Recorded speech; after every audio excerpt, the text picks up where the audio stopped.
So let's bring it to entrepreneurial space. So for a very long time, the one of the tenets of how successful you are is how many employees do you have. Mm. Investors always, how many employees? People still ask me how many employees, and I balk at that question. I have one employee. I have one employee, and it's not me.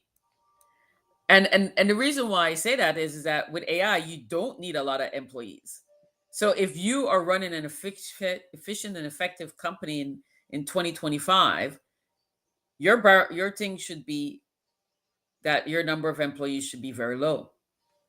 And what you should be evaluating is revenue revenue per employee. So if you're a $5 million company and you have 10 employees, you're way more successful than if you're a $5 million company and you have 100 employees. I agree with Again, that. it's a social construct change. Yep. You have to think about something differently. I think so the only thing about that that kind of makes me like is when you said it's not it's not about you should be shooting to have you said you should be shooting to have less team members, and that made me like kind of like and I think that I understand what you mean from from the perspective of the revenue per team member, because you're shooting for efficiency.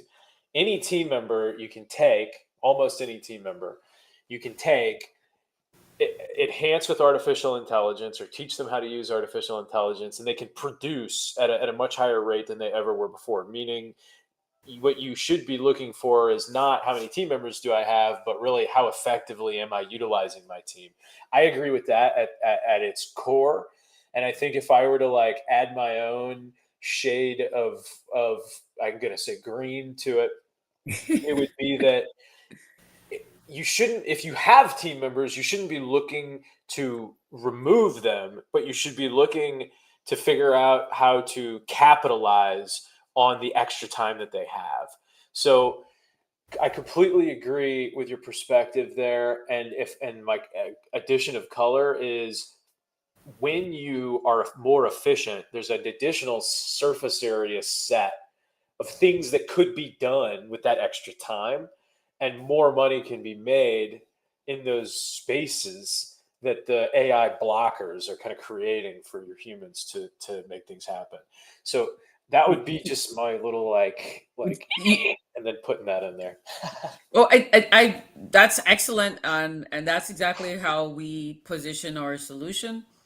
We're not here to eliminate jobs. We're here to amplify employees so that you can scale without adding headcount. So, how do you take the existing team that you have, amplify them, and go from 5 million to 8 million and not have to add more headcount?